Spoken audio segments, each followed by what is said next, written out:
Fala galera, beleza com vocês? Tudo bem? Sejam todos muito bem-vindos para a maratona em Direito do Trabalho aqui do Explicando Direito. Meu nome é Cindy Crey, eu sou o professor Cindy Crey e nesses momentos aqui a gente vai bater um papo rapidinho aqui sobre as principais hipóteses, sobre os principais temas que costumam cair no exame de ordem na primeira fase do OAB, tá ok? Pessoal, fiquem atentos que esses temas que nós vamos discutir aqui na nossa aula, esses temas eles costumam cair com mais habitualidade na primeira fase, tá ok? Então anotem direitinho tudo que a gente conversar aqui, tudo que a gente explicar para vocês, para que você possa chegar na primeira fase e fazer uma excelente prova, tá ok? Então vamos lá, pessoal, vamos começar aqui o nosso bate-papo. Então tá aqui, eu deixei para vocês aí na nossa primeira tela aí o meu contato lá no Instagram, tá? Que é @prof.cindycrey, e o meu canal também lá no YouTube, onde eu coloco diversos vídeos, né? Diversas dicas para que vocês possam acompanhar o nosso dia a dia no direito do trabalho, tá ok? Muito bem, galera, vamos avançar aqui, vamos começar o nosso bate-papo. O nosso primeiro tema, pessoal, específico aqui com relação à primeira fase do OAB em direito do trabalho é sobre a empregada gestante, tá ok? A empregada gestante, esse tema, ele costuma cair com muita relevância na nossa prova. E algumas informações vocês precisam ficar bem atentos quando se tratar da empregada gestante. O primeiro tema, pessoal, é com relação à estabilidade provisória dessas trabalhadoras. Fiquem ligados, galera. A trabalhadora gestante, ela tem uma estabilidade provisória desde a confirmação da gravidez até 5 meses após o parto do bebê, tá ok? Ou seja, durante esse período, desde a confirmação da gravidez até 5 meses após o parto do bebê, a trabalhadora ela não pode ser demitida sem justa causa, tá legal? A demissão necessariamente tem que ser por justa causa.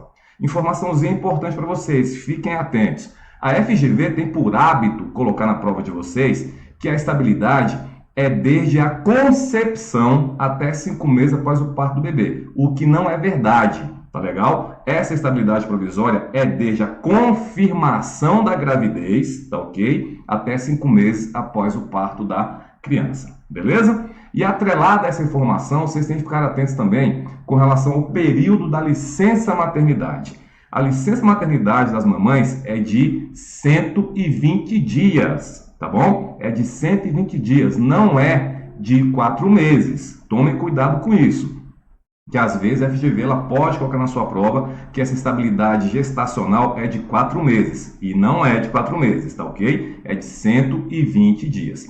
No entanto, fiquem atentos com o seguinte: se essa trabalhadora, se ela estiver inserida em uma empresa que participe do programa Empresa Cidadã, previsto lá na Lei 11.707, tá ok? Se essa trabalhadora estiver trabalhando em uma empresa que participe do programa Empresa Cidadã, essa trabalhadora poderá ter sua licença maternidade prorrogada para 180 dias, tá bom? Para 180 dias. Mas muita atenção, isso não é automático, tá? Essa prorrogação ela não é automática. É necessário o quê? É necessário que a mulher faça um requerimento até 1 mês após o parto da criança. Até 1 mês após o parto da criança, ela faz esse requerimento ali junto ao seu empregador para que a sua licença maternidade possa, né, ter essa prorrogação aí de 180 dias, tá bom? E muita atenção, pessoal. A mulher, independentemente do tipo de contrato de trabalho que ela estiver inserida, ela vai ter seu direito à licença maternidade, tá ok? Além de ter direito a essa licença maternidade, ela também vai ter direito a quê? Vai ter direito à sua estabilidade gestacional. Mas muita atenção para um pequeno detalhezinho, pessoal. Em qualquer tipo de contrato, a mulher ela tem a sua estabilidade provisória. Porém, se ela estiver inserida em um contrato temporário, regido lá pela Lei 6.019, tá bom? Na Lei 6.019, fiquem atentos. Se essa mulher tiver um contrato temporário, ela não terá estabilidade provisória, tá ok? Muita atenção para esse detalhe. Então, para fechar essa ideia aqui com relação à estabilidade da mulher, ela vai ter uma estabilidade desde a confirmação da gravidez até 5 meses após o parto da criança. Isso é ponto pacificado. Independentemente do contrato de trabalho dela, ela vai ter essa estabilidade e vai ter a sua licença plenamente garantida. No entanto, se ela estiver em um contrato temporário, tá? Se ela estiver em um contrato temporário, previsto lá na Lei 6.019, nesse tipo de contrato, a mulher não tem estabilidade gestacional. tá legal? Então cuidado com esse pequeno detalhe, que é o único tipo de contrato em que a mulher não tem estabilidade gestacional. E só dando um passinho adiante, só andando um pouquinho mais para frente, aprofundando um pouquinho mais o tema, fiquem atentos, tá bom? A estagiária, se alguma mulher estagiária vier a ficar gestante, a estagiária ela não tem estabilidade gestacional. Por quê? Porque a estagiária ela tem uma relação de trabalho, ela não tem um vínculo de emprego. Então fiquem atentos. Se tiver no enunciado de vocês que uma trabalhadora estagiária veio a ficar gestante, tá legal? A estagiária ela não tem estabilidade gestacional. Beleza, galera? Tranquilo? Muito bem. E o outro tema importante para vocês aqui, pessoal, é com relação ao trabalho em local insalubre, tá? Em relação ao trabalho em local insalubre. A mulher, se ela estiver laborando em qualquer local insalubre, onde essa insalubridade vai ser de grau máximo, médio ou mínimo, pouco importa qual o grau de insalubridade, essa mulher imediatamente, a partir do momento que ela está grávida, ou a partir do momento que ela está ali no período de lactação do seu bebê, ela deve se afastar obrigatoriamente deste ambiente insalubre. Ela não pode laborar em ambiente insalubre. Não há mais aquela necessidade de comprovação da necessidade desse afastamento por meio de atestado médico. Isso acabou, tá legal? Isso não existe mais. Ficou gestante, está amamentando o bebê, trabalha em ambiente insalubre, imediatamente essa mulher tem que ser afastada desse local. Ela não pode ficar trabalhando nesse ambiente insalubre. Beleza? Então, pessoal, tranquilo? Então, fiquem atentos com esses detalhezinhos que eu falei para vocês aqui com relação à trabalhadora gestante, tá bom? Muito bem. Vamos avançando, pessoal. Vamos falar um pouquinho agora do nosso querido e amado empregador, tá? Vamos bater um papo aqui sobre empregador. E aquele mais conhecido, aquele que é mais cobrado no exame de ordem é o grupo econômico, tá legal? Que vem a ser esse grupo econômico? Quais são as características do grupo econômico? Pessoal, o grupo econômico é quando a gente tem mais de uma empresa trabalhando de forma integrada, ou seja, essas empresas têm que ter um interesse comum, tem que ter uma atuação conjunta, tá legal? Então, para que nós tenhamos um grupo econômico, é necessário essa atuação conjunta, esse interesse em comum dessas empresas que participam desse grupo econômico. E detalhe, informação extremamente importante, detalhe, as empresas que compõem esse grupo econômico,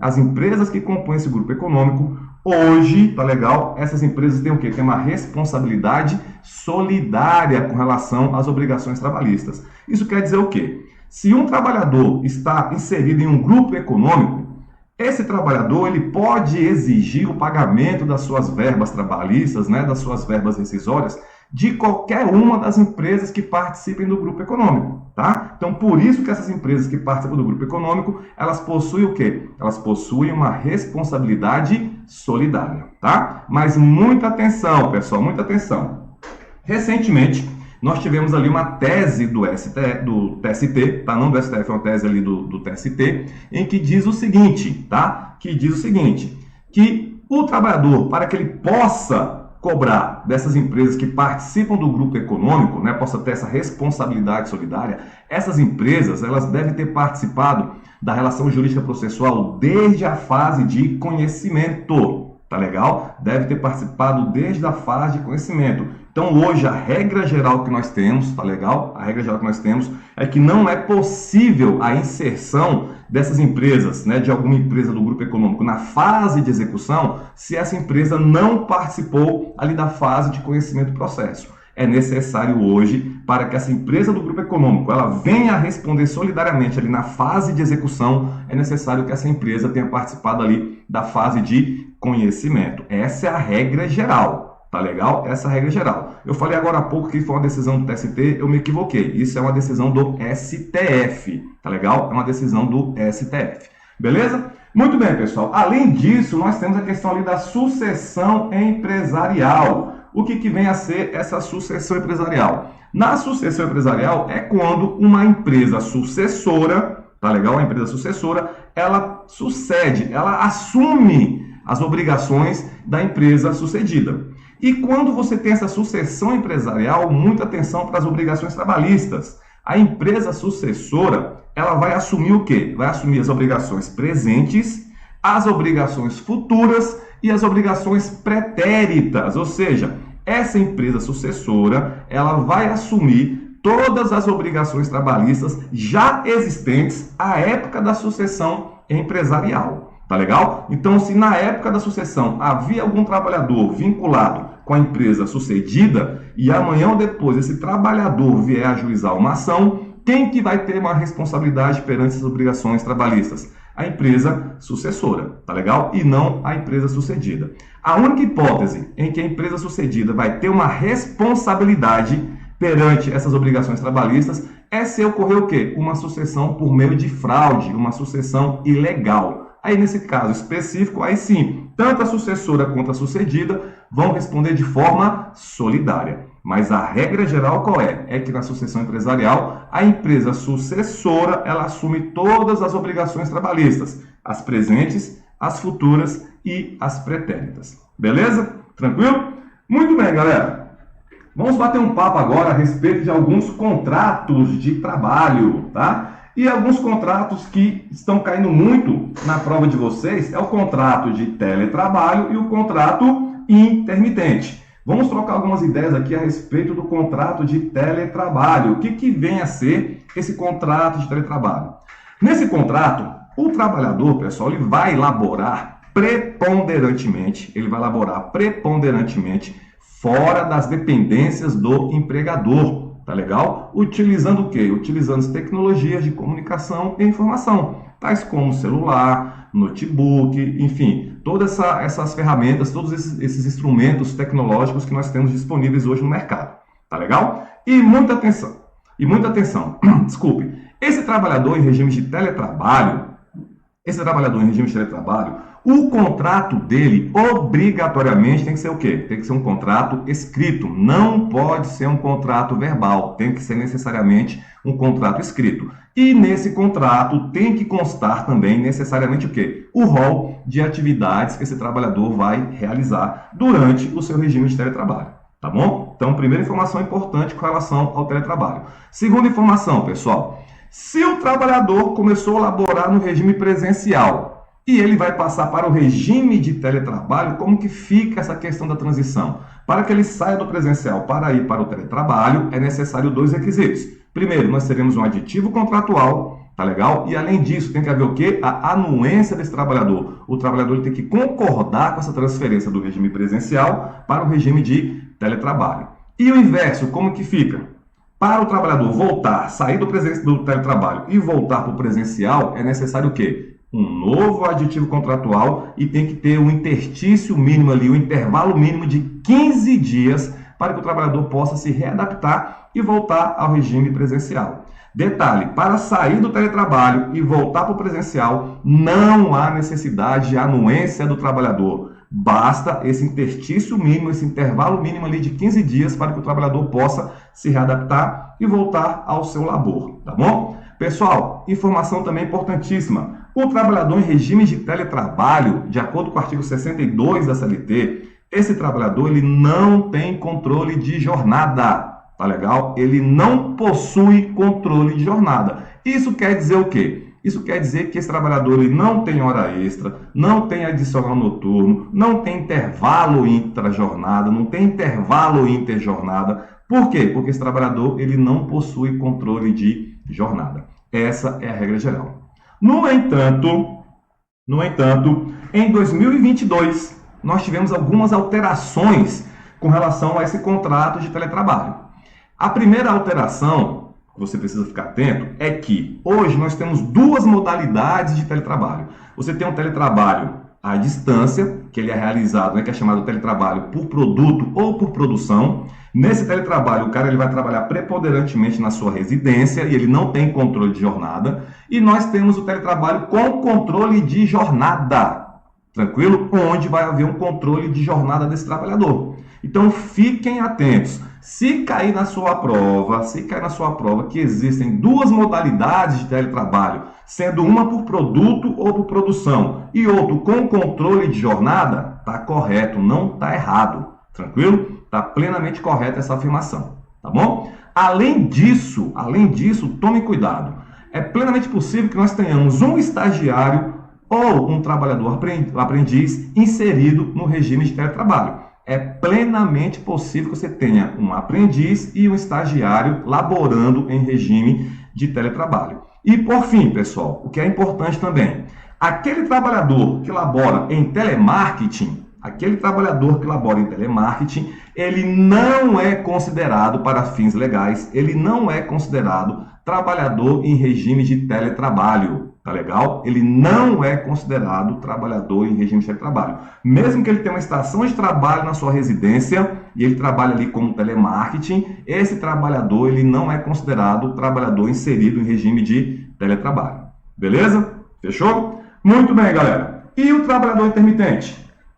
Quem é esse cara? Quem é esse cidadão? O trabalhador intermitente é aquele trabalhador em que ele só vai laborar quando ele é convocado pelo seu empregador.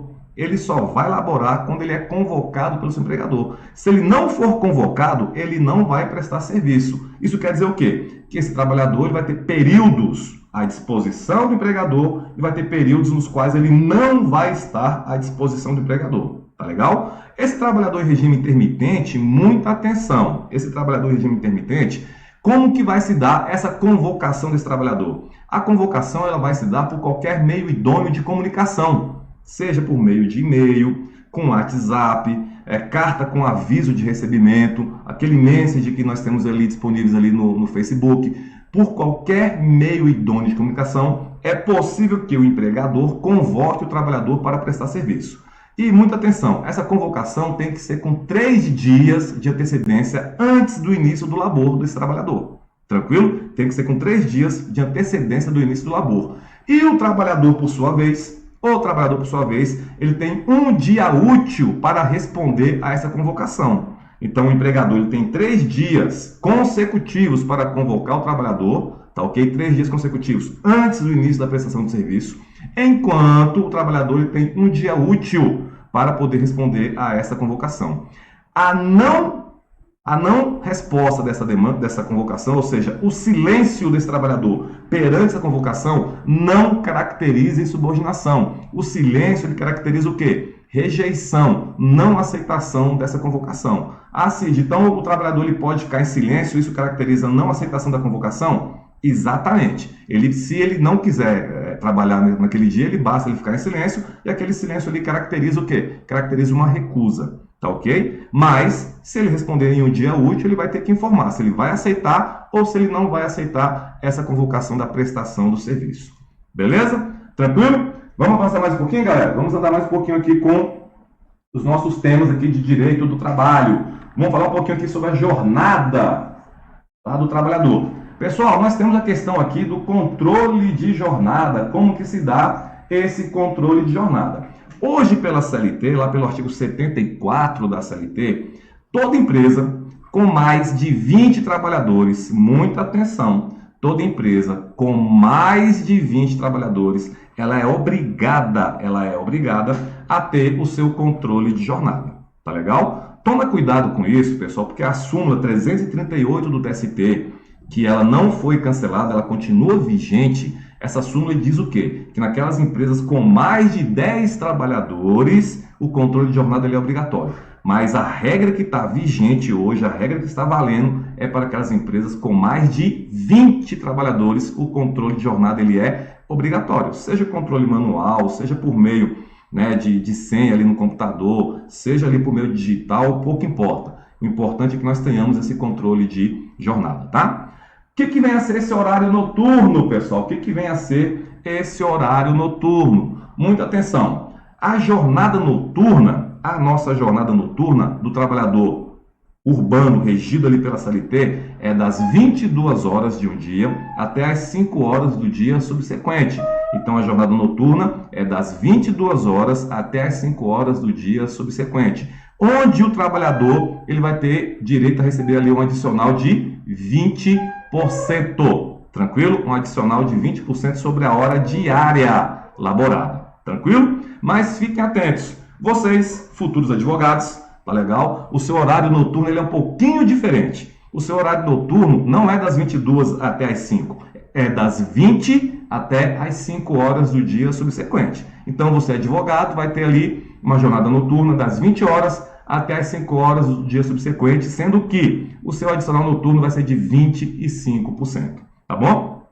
Para encerrar esse tema aqui, pessoal, do horário noturno, fique atento com o trabalhador, com o trabalhador rural. Porque o trabalhador rural ele pode trabalhar tanto na pecuária quanto na lavoura. Se o trabalhador labora na pecuária, se ele trabalha na pecuária, a sua jornada noturna vai ser das 20 horas de um dia até as 4 horas do dia subsequente, tá legal? E se ele trabalha na lavoura, a sua jornada vai ser o quê? Das 21 horas até as 5 horas do dia subsequente. Lembrando que o adicional do trabalhador rural é de 25% sobre a hora diurna, tá ok? Beleza? Fiquem ligados com essas informações aí, tá bom? Vamos falar um pouquinho agora, pessoal, sobre os intervalos que nós temos ali dentro da jornada de trabalho.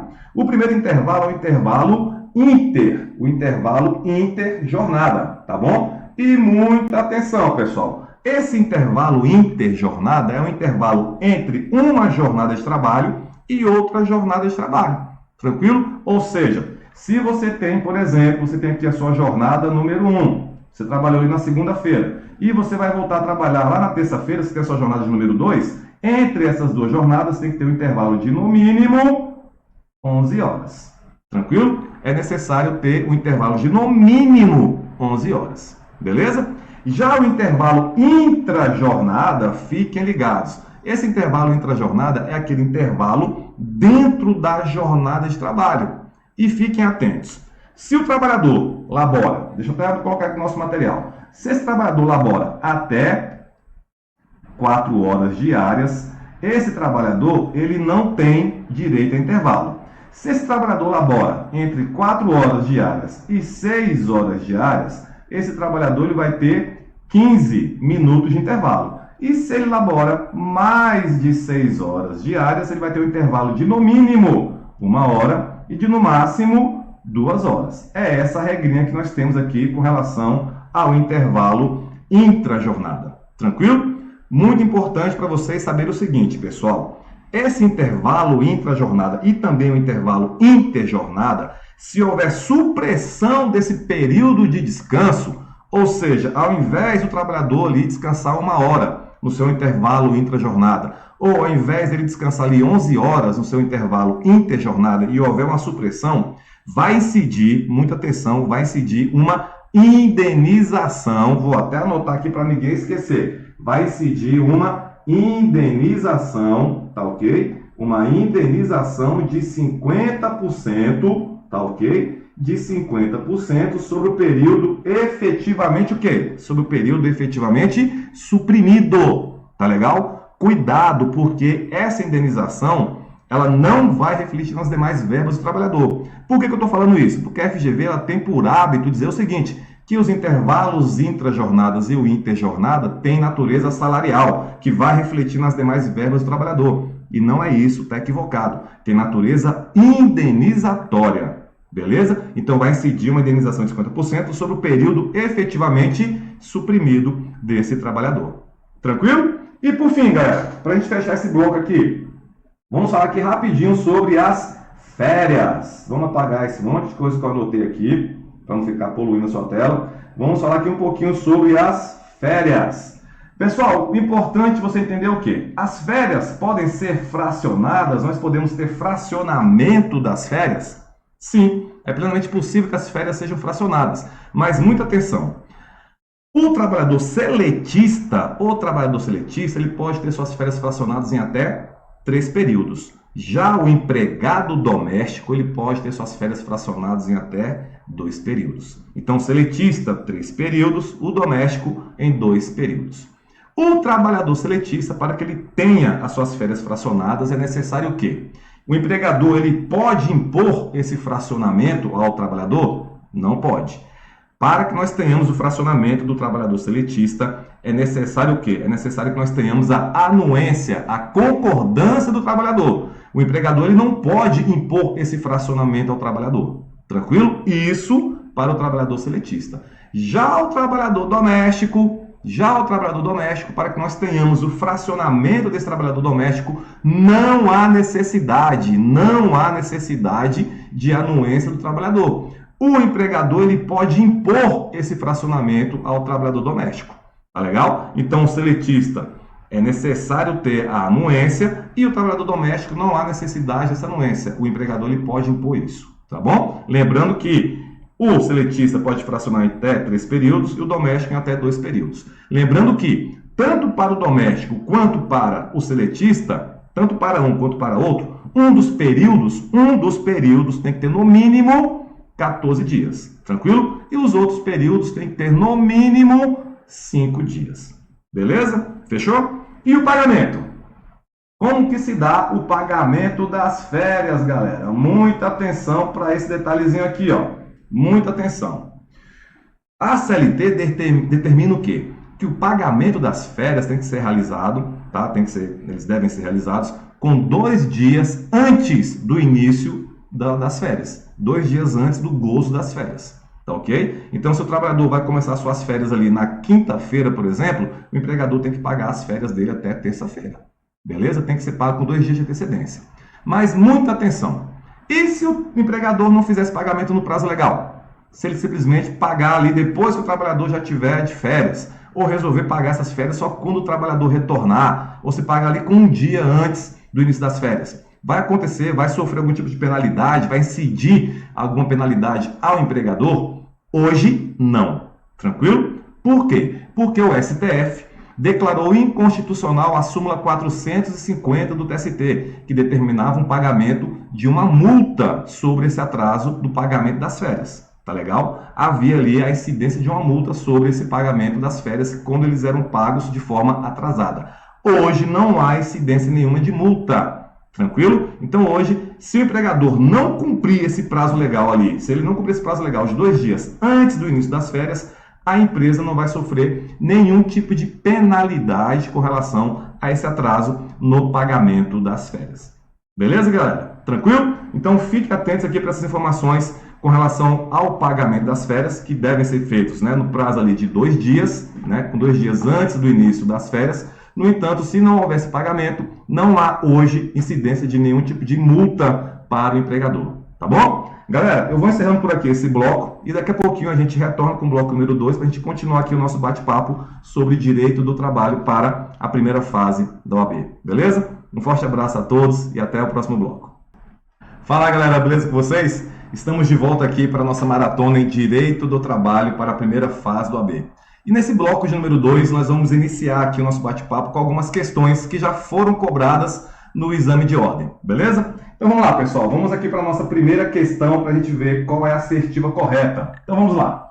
Considerando as disposições legais quanto à proteção do trabalho da mulher, especialmente no que diz respeito à estabilidade gestacional, tá? Especialmente com a estabilidade da gestante, e a licença maternidade, assinale a alternativa incorreta. Nós queremos a alternativa incorreta. Então, fiquem atentos para esse detalhezinho aqui, tá bom? Então, vamos lá.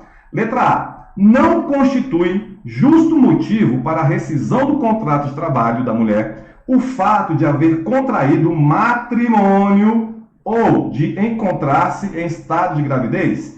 Galera, se a mulher ela está grávida, ou se ela contraiu o matrimônio, ou seja, se ela casou, isso caracteriza justa causa para a demissão dessa trabalhadora? Evidentemente que não, pessoal. Isso não constitui justo motivo para a demissão da trabalhadora, para a extinção do contrato de trabalho. Então, essa letra A aqui, ela está correta. Nós estamos procurando a alternativa incorreta, beleza? Letra B. A confirmação do estado de gravidez advindo no curso do contrato de trabalho, ainda que durante o prazo do aviso prévio, trabalhado ou indenizado, garante à empregada gestante estabilidade provisória, desde a confirmação da gravidez até 4 meses após o parto da criança. Pessoal, muita atenção para essa afirmativa aqui. Fiquem atentos. Se a mulher, se ela estiver cumprindo o aviso prévio, tá ok? Se ela estiver cumprindo o aviso prévio, seja o aviso prévio trabalhado, seja o aviso prévio indenizado, pouco importa qual a modalidade do aviso prévio. E se ela vier a ficar gestante durante esse período do aviso prévio dela, tá legal? A estabilidade dela está plenamente garantida. Ela tem garantia de empregabilidade, ou seja, ela tem a sua estabilidade desde a confirmação da gravidez até 5 meses após o parto do bebê. Tranquilo? E olha o que está aqui na afirmativa, aqui na assertiva, que é desde a confirmação da gravidez até 4 meses após o parto da criança. Então aqui, pessoal, aqui está o erro dessa assertiva, ou seja, essa estabilidade não é desde a confirmação até 4 meses, e sim desde a confirmação até 5 meses após o parto do bebê. Mas vamos seguir nossa leitura aqui e ver se a gente identifica algum problema nas demais assertivas. Vamos lá. A empregada gestante tem direito à licença maternidade de 120 dias, sem prejuízo do emprego e do salário? Tá perfeito aqui, pessoal. Não tem nem o que discutir aqui nessa letra C. Letra D. É garantido à empregada, durante a gravidez, sem prejuízo do salário e demais direitos, a dispensa do horário de trabalho pelo tempo necessário para a realização de, no mínimo, 6 consultas médicas e demais exames complementares? Sim, isso aqui está correto, pessoal. Lá no nosso bloco anterior, não toquei nesse assunto, mas é importante falar agora, já que a questão trouxe esse assunto aqui, vou trocar uma ideia com vocês rapidinho sobre isso. A trabalhadora, quando ela está no período ali de gestação, ela pode se ausentar no mínimo em 6 oportunidades. Ou seja, ela pode faltar ao serviço no mínimo em 6 oportunidades para realizar consultas e exames médicos. A CLT fala em período máximo de ausências? Não fala, mas garante à mulher gestante a ausência de no mínimo em 6 oportunidades para que ela possa fazer exames médicos e as suas consultas necessárias durante seu período de gestação. Tá legal? Então aqui, pessoal, a nossa resposta correta aqui, né? Aqui está com algum equívoco, é justamente a letra B, que diz que essa licença maternidade, melhor dizendo, essa estabilidade gestacional é até 4 meses após o parto do bebê. E não é 4 meses, e sim 5 meses. Tranquilo? Muito bem, vamos avançar. Próxima questão aqui, vamos dar uma lida na próxima questão. Sobre a jornada de trabalho, assinale a alternativa correta. Então vamos lá. A jornada noturna, olha aqui a jornada noturna do advogado, compreende o horário das 20 horas até 5 horas do dia subsequente. Até aqui, perfeito. Tendo como adicional o percentual de 25% sobre a jornada diurna? Por enquanto, a letra A está correta. Vamos ver as demais assertivas aqui. São trabalhadores submetidos ao controle de jornada o trabalhador intermitente, teletrabalho e os exercentes de cargo de confiança? Pessoal, muita atenção aqui. Eu falei para vocês no bloco anterior que o trabalhador em regime de teletrabalho, a regra geral que nós temos qual é? Que esse trabalhador ele não possui controle de jornada. Tranquilo? Ele não possui controle de jornada. E além disso, aquele trabalhador que exerce um cargo de confiança, ele também não tem controle de jornada. Quem é esse trabalhador? Esse trabalhador que exerce um cargo de confiança, ele atua na empresa como se dono da empresa ele fosse. Ele tem o poder de admitir trabalhadores, demitir trabalhadores, ele controla a jornada desses trabalhadores, ele controla as atividades que são realizadas pelos trabalhadores, ele pode aplicar penalidade aos trabalhadores, ou seja, ele atua na empresa como se ele fosse o quê? Como se ele fosse o proprietário da empresa. Tranquilo? Então, teletrabalho e aquele que exerce cargo de confiança, de fato, ele não tem controle de jornada. No entanto, o erro está aqui, ó. O trabalhador intermitente, ele tem sim controle de jornada. Porque esse trabalhador intermitente, como eu falei para vocês no bloco anterior, ele trabalha mediante convocação. E ele é convocado para quê? Para trabalhar horas, dias e semanas. Ou seja, o empregador, ele precisa ter o controle de jornada desse cara aqui para poder fazer o pagamento desse trabalhador. Então, esse trabalhador ele está submetido ao controle de jornada, tá bom? Então, o erro está aqui, justamente no trabalhador intermitente. Ele tem sim controle, tá? Ele tem sim controle de jornada. Ou melhor dizendo, só corrigindo aqui, o erro não está no trabalhador intermitente, o erro está no trabalhador de teletrabalho e o que exerce cargo de confiança, porque eles não possuem controle de jornada, tá? A assertiva está falando aqui, são trabalhadores submetidos ao controle de jornada. O intermitente, ele tem sim controle de jornada. Quem não tem controle de jornada é o cargo de confiança e o teletrabalho. Beleza? Letra C. A remuneração da hora extra será pelo menos 30% superior à da jornada normal? Não, pessoal, nós sabemos aqui que a jornada, né, o pagamento da hora extra é de no mínimo 50% sobre a hora normal trabalhada. Letra D. O intervalo intra-jornada é aquele compreendido entre duas jornadas de labor? Posso parar por aqui, galera. O intervalo intra-jornada é aquele intervalo dentro da jornada de trabalho. É quando o trabalhador tem aquele seu período de descanso e almoço, de no mínimo 1 hora, de no máximo 2 horas, ou então de 15 minutos. Tranquilo? Essa é a regra geral. Então, a assertiva correta aqui que nós temos aqui nessa nossa questão aqui é a letra A. Tranquilo? Que a jornada do advogado é das 20 até 5 horas do dia subsequente. Vamos avançar mais um pouco. Maria Helena e Sandoval são casados e pais de Cristina. Todos eles trabalham como empregados da Madeireira Grécia Limitada, sendo que Cristina, ela é estudante no curso de pós-graduação. Diante do exposto e tendo em vista que todos já implementaram o direito ao gozo de férias, assinale a alternativa correta. Pessoal, aqui nós estamos diante de uma situação em que nós temos membros da mesma família trabalhando para o mesmo empregador. Tranquilo? Nessa situação específica, pessoal, é possível que os membros dessa mesma família, eles possam usufruir das férias no mesmo período? Sim, é plenamente possível.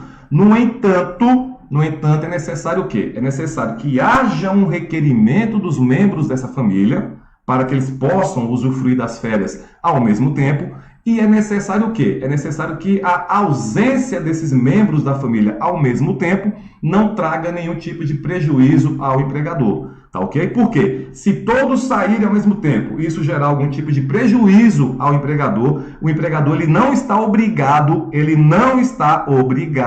a liberá-los ao mesmo tempo. Então, para que os membros de uma mesma família, para que eles possam usufruir das férias em conjunto, é necessário o quê? Esse requerimento de todos os membros e a ausência de todos eles não pode causar nenhum tipo de prejuízo ao empregador. Beleza? Então, vamos lá.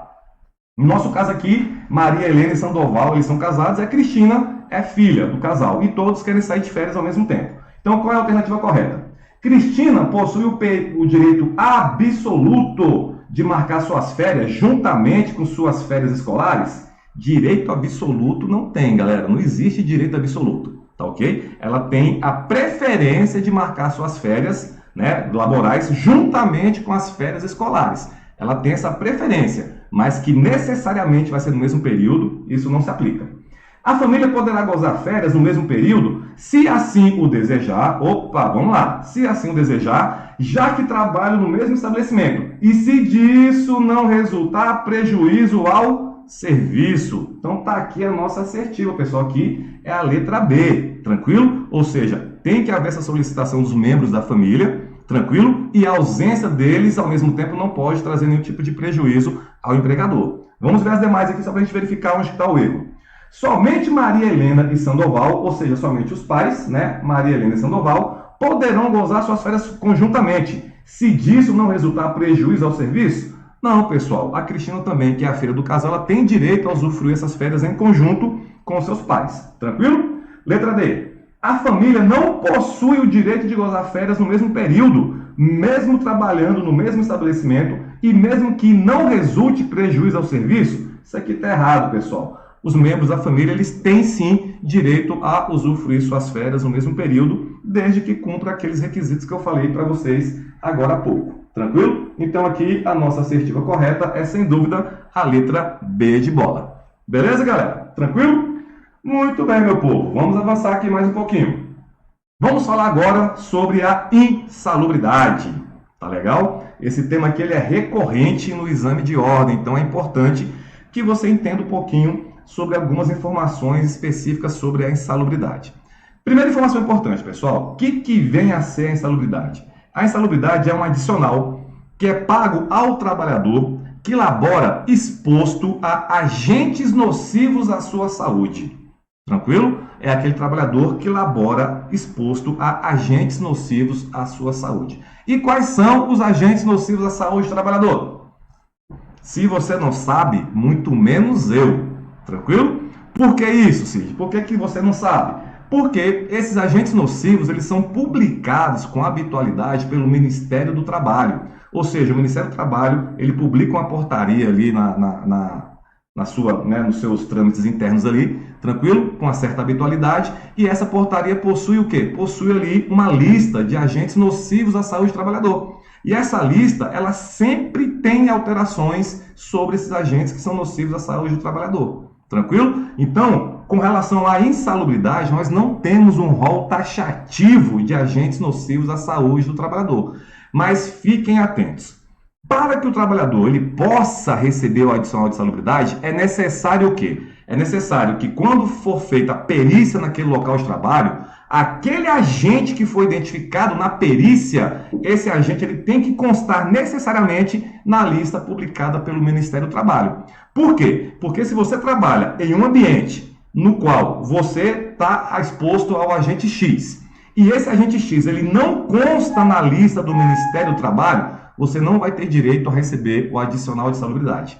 Para que nós tenhamos o pagamento do adicional de insalubridade, em regra, é necessário o quê? Que aquele agente que foi identificado na perícia, ele conste também nessa lista do Ministério do Trabalho. Se ele não constar nessa lista, você não tem direito ao adicional de insalubridade. E mais, vamos supor que você está trabalhando ali, já tem 6 meses, 1 ano, e você está exposto a um agente X. E esse agente X, ele consta nessa lista do Ministério do Trabalho.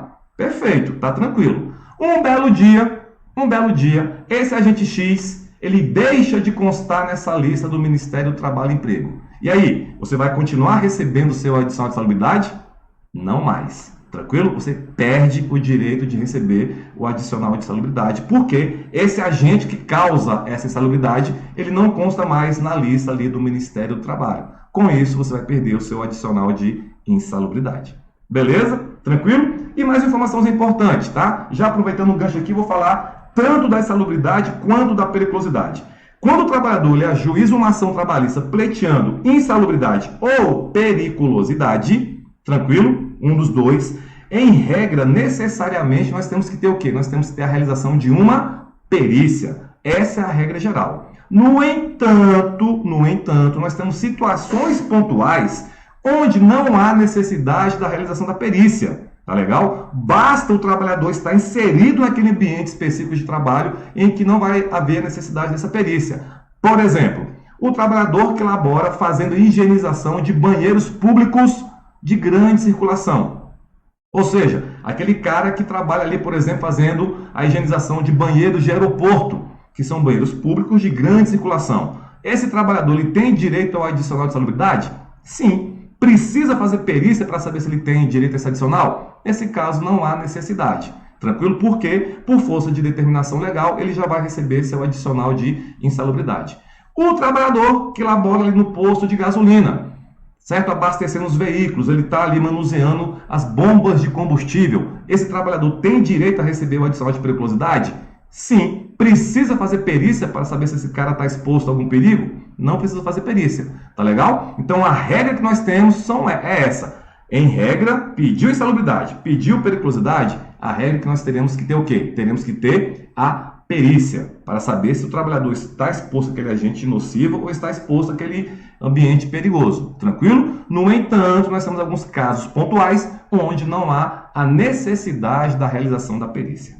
Fechou? Beleza? Muito bem. E para fechar a ideia aqui sobre a insalubridade, muita atenção, pessoal. A insalubridade ela vai incidir sobre alguns níveis, vai ter alguns níveis aqui. Nós temos o nível mínimo, que vai ser de 10%, temos o nível médio, que vai ser de 20%, e o nível máximo, que vai ser de 40%. Tá legal? E essa incidência desse nível mínimo, máximo ou médio vai incidir, em regra, sobre o salário mínimo vigente à época da prestação do serviço. Tranquilo? Mas, se nós tivermos ali uma convenção coletiva ou um acordo coletivo determinando outra base de incidência, essa outra base de incidência vai servir como parâmetro para pagamento do salário mínimo. Tá legal? Mas hoje a regra geral que nós temos para o pagamento ali do adicional de insalubridade, né?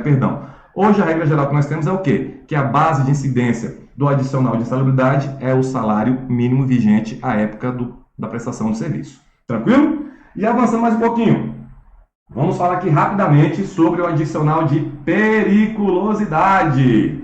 Aqui, pessoal, o adicional de periculosidade, diferentemente do adicional de insalubridade, ele tem um rol taxativo. Tá legal? Ele tem o rol taxativo. E em que situações o trabalhador ele vai receber esse adicional de periculosidade?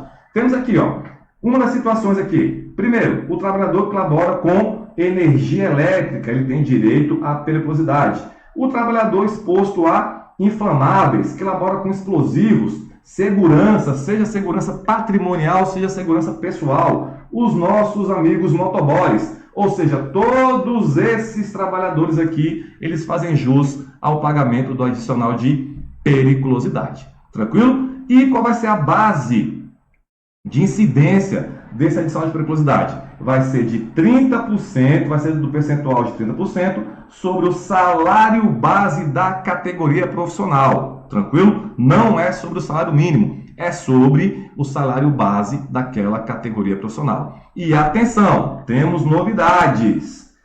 Hoje, pessoal, nós temos alguns trabalhadores que também recebem o adicional de periculosidade, além desse que eu falei aqui. O primeiro deles é quem? Os agentes de trânsito. Então, muita atenção. Os agentes de trânsito, hoje, eles têm direito a receber o adicional de periculosidade. E além deles, nós temos quem? Aqueles trabalhadores que laboram com substâncias radioativas ou que laboram exposto à radiação ionizante. Muita atenção, pessoal. Nessas duas hipóteses aqui, ó, substâncias radioativas e radiação ionizante, até algum tempo atrás, há cerca de 2, 3 anos atrás, quem laborava com substâncias radioativas e quem laborava exposto à radiação ionizante, ele tinha direito a receber o adicional de insalubridade. Tá legal? Só que essa regrinha mudou. Hoje, quem trabalha com substâncias radioativas e quem trabalha exposto à radiação ionizante, tá legal? Ele vai receber o adicional de periculosidade e não o adicional de insalubridade. Fique atentos com isso aqui, porque essa regrinha mudou, tá? Então, fiquem ligados para que você não erre ali, né? Não cometa nenhum tipo de erro na sua prova, beleza? Vamos fazer uma questãozinha aqui rapidinho, antes de fechar esse bloco? Vamos lá! Sobre o que dispõe expressamente a CLT, acerca da segurança da medicina do trabalho nas atividades insalubres ou perigosas, é correto afirmar que o exercício de trabalho em condições insalubres, acima dos limites de tolerância estabelecidos pelo Ministério do Trabalho, assegura a percepção de adicional, respectivamente, de 50%, 40% e 20% do salário mínimo da região, segundo se classifica os graus máximo, médio e mínimo. E aí, galera, isso aqui está certo ou errado? Muita atenção.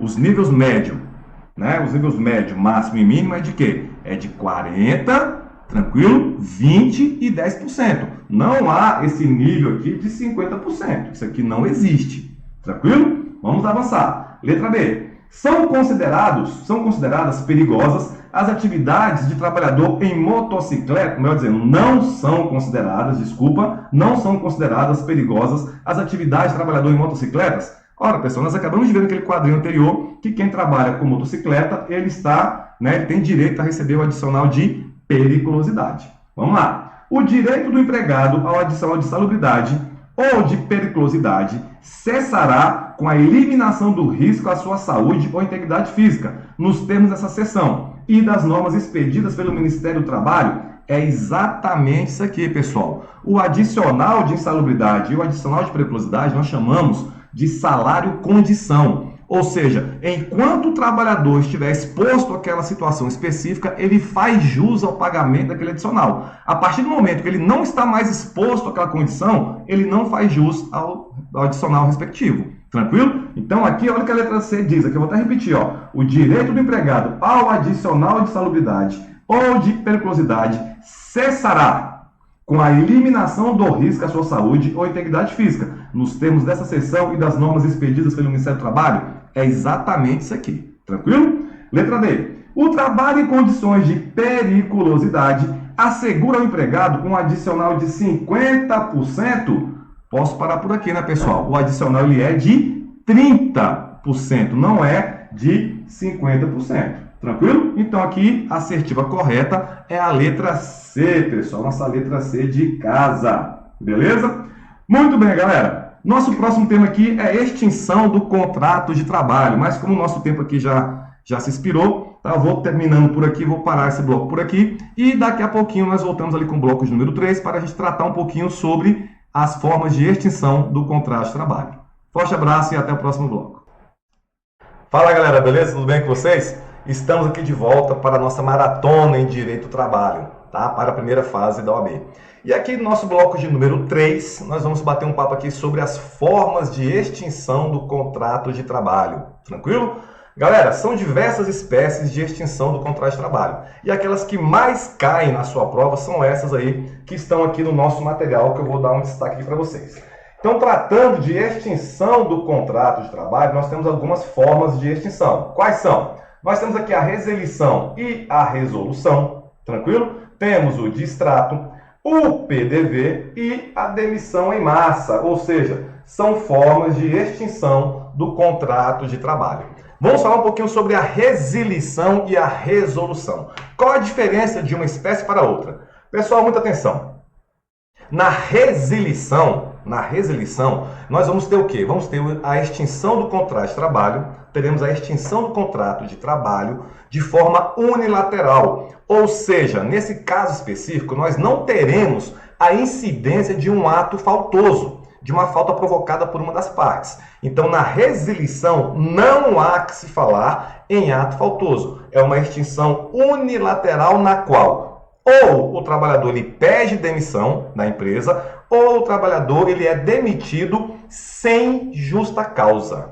Tranquilo? Então, na resilição, nós temos essas características. Não há incidência de ato faltoso provocado pelo trabalhador ou pelo empregador, tranquilo? E é nas hipóteses nas quais o trabalhador ele pede demissão ou ele é demitido sem justa causa, tranquilo? Isso é a resilição. Já a resolução, por sua vez, a resolução é naquela situação na qual há a incidência de um ato faltoso, provocado por quem? Ou pelo trabalhador, ou pelo empregador, ou por ambos ao mesmo tempo. Então, quando o ato faltoso ele é provocado pelo trabalhador, nós temos a demissão por justa causa, tá legal? Que vai incidir esse ato faltoso provocado pelo trabalhador. Quando você tem um ato faltoso provocado pelo empregador, você vai ter o quê? Nós teremos a rescisão indireta, que é quando o empregador ele comete esse ato faltoso. E quando os dois cometem esse ato faltoso, você tem o quê? Você tem a culpa recíproca, que é quando o trabalhador e o empregador cometem esses atos faltosos. Tranquilo? Então, muita atenção. Enquanto na resilição não há que se falar em ato faltoso, na resolução nós temos um ato faltoso, ou pelo empregador, ou pelo trabalhador, ou pelos dois ao mesmo tempo. Beleza? Fechou? Muito bem. O distrato, pessoal, por sua vez, é quando você tem o quê? É quando você tem a extinção do contrato de trabalho de forma amigável, tá? É uma extinção do contrato de trabalho de forma amigável. E no distrato, você tem que ficar atento ao seguinte. Por quê? Porque aqui no distrato, o trabalhador ele vai receber algumas verbas trabalhistas e você tem que entender quais são essas verbas trabalhistas que o trabalhador vai ter direito a receber. Então, eu vou puxar uma setinha aqui, ó. No distrato, o trabalhador ele vai receber pela metade, tá? Ele vai receber pela metade. O que ele vai receber pela metade? Ele vai receber o aviso prévio, se for um aviso prévio, indenizado, e vai receber também aquela indenização do FGTS, que vai ser pela metade, ou seja, vai ser de 20%. Tranquilo? Então, só lembrando aqui para vocês, no distrato, o trabalhador, vou apagar aqui e colocar ali melhor, que ficou ruim ali, né? O trabalhador ele vai receber aqui, ó, vamos colocar aqui de novo. Ele vai receber pela metade. O que ele vai receber? Muita atenção. Ele vai receber a metade do aviso prévio, se for um aviso prévio indenizado, tranquilo? E ao invés de ele receber aqueles 40% do FGTS, ele vai receber tão somente 20% daquela indenização decorrente do FGTS. Tranquilo? As demais verbas trabalhistas, ele vai receber de forma integral. Ele vai receber normalmente, tá? Ele vai receber na sua integralidade. Esse trabalhador ele pode fazer o saque do FGTS? Sim, só que ele vai poder sacar tão somente o quê? 80% até 80% do FGTS. E por fim, esse cara vai ter direito ao seguro-desemprego? Não, esse trabalhador ele não vai ter direito ao seguro-desemprego. Tá legal? Então fiquem atentos. O trabalhador no distrato ele vai receber pela metade o quê? O aviso prévio, se for um aviso prévio indenizado, tá legal? E aquela indenização decorrente do FGTS, ele vai receber 20%. As demais verbas trabalhistas, ele vai receber na sua integralidade. Ele pode sacar o FGTS? Pode, só que ele vai sacar no máximo 80%. Tranquilo? Ele vai ter acesso ao seguro-desemprego? Não, ele não vai ter acesso ao seguro-desemprego. Tranquilo? Fechou? Essas são as características do distrato. E o PDV, pessoal? O que é o PDV? O PDV é o plano de demissão voluntário. Tá legal? Mas muita atenção. Para que nós tenhamos o PDV, é necessário que nós tenhamos o quê? Vou puxar uma setinha aqui. É necessário que nós tenhamos uma negociação coletiva autorizando esse PDV. Ou seja, pode ser um acordo coletivo ou uma convenção coletiva. Necessariamente nós precisamos ter o quê? Uma negociação coletiva autorizando o PDV. O empregador ele não pode instituir o PDV de forma unilateral. Tá legal? Tem que haver essa previsão legal em negociação coletiva, seja acordo, seja convenção. Se tiver essa previsão legal, ele pode instaurar ali o PDV. E aí, nessa situação, muita atenção.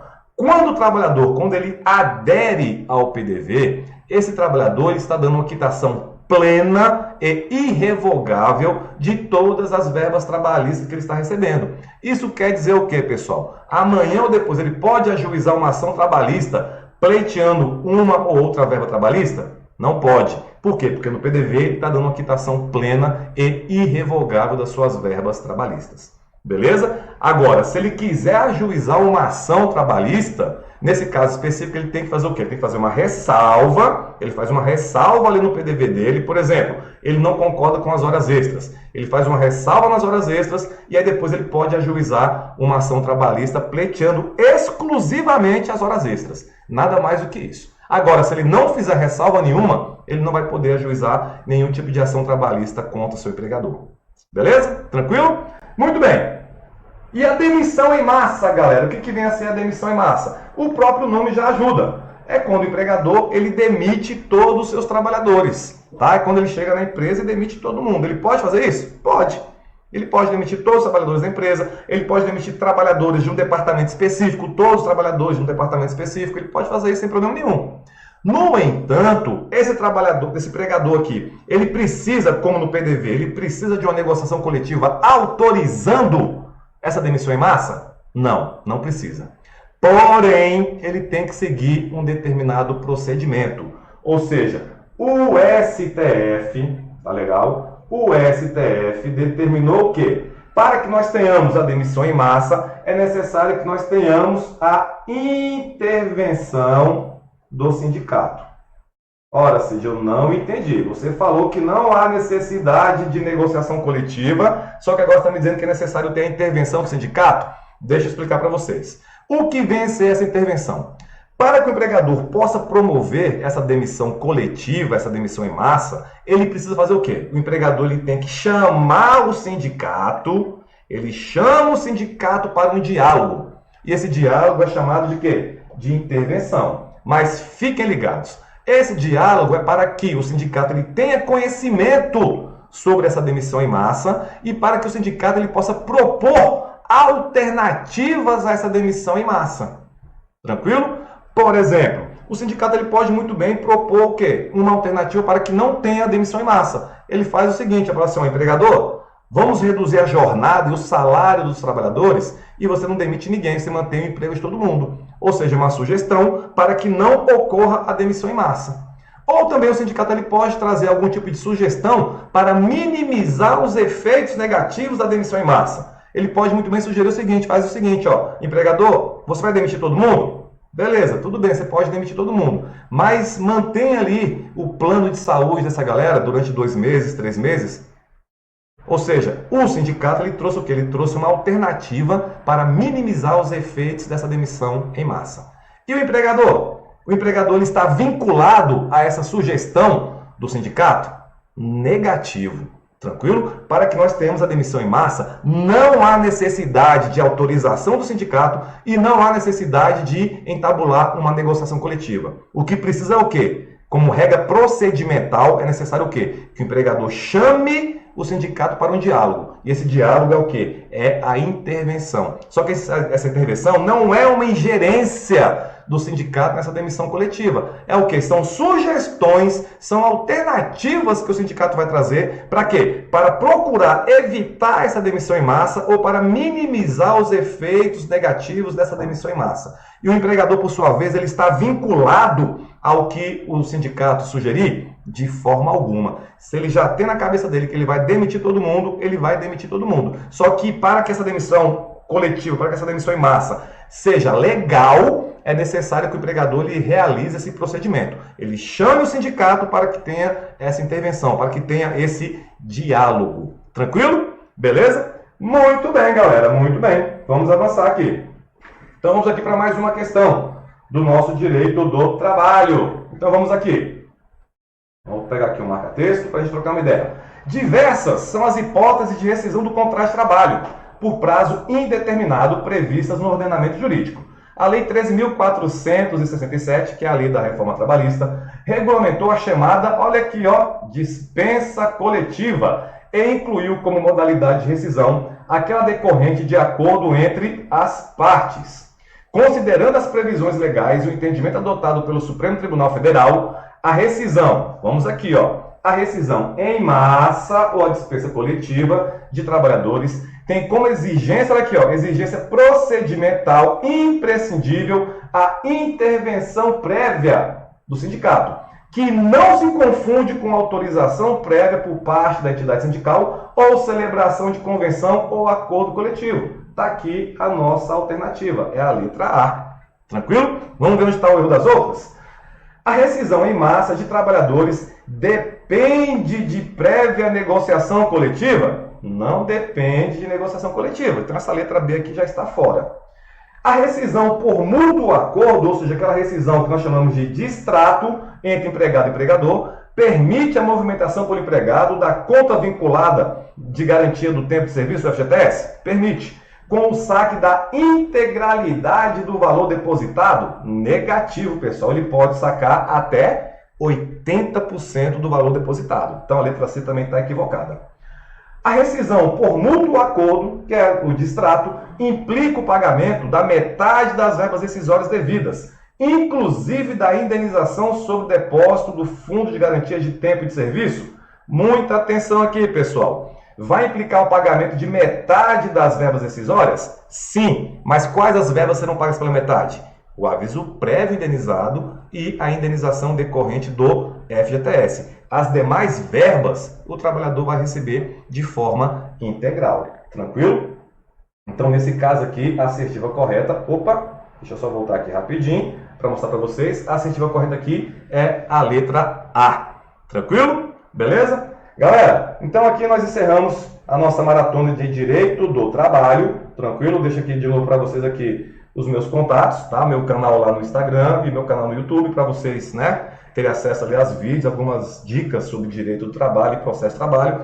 Então nós vamos encerrar por aqui a nossa maratona. Espero que vocês tenham, né, gostado e aproveitem o máximo as informações que a gente colocou aqui. E também não deixem de assistir a nossa maratona em processo do trabalho, que já está disponível aí na nossa plataforma, e as demais maratonas das outras disciplinas e dos outros professores aqui do Explicando Direito. Tranquilo? Desejo a vocês todo o sucesso do mundo, aprovação, e eu quero encontrá-los na segunda fase do OAB. Forte abraço e tudo de bom para vocês.